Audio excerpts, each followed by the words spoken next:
Ayan, pumutok yung ating pandesal. Nilagyan natin ng cheese sa loob, napadami. So, pumutok siya. Yun, oh. Pero masarap siya. Okay lang. Personal na gamit naman to.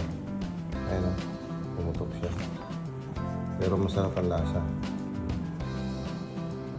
Jumbo pandesal.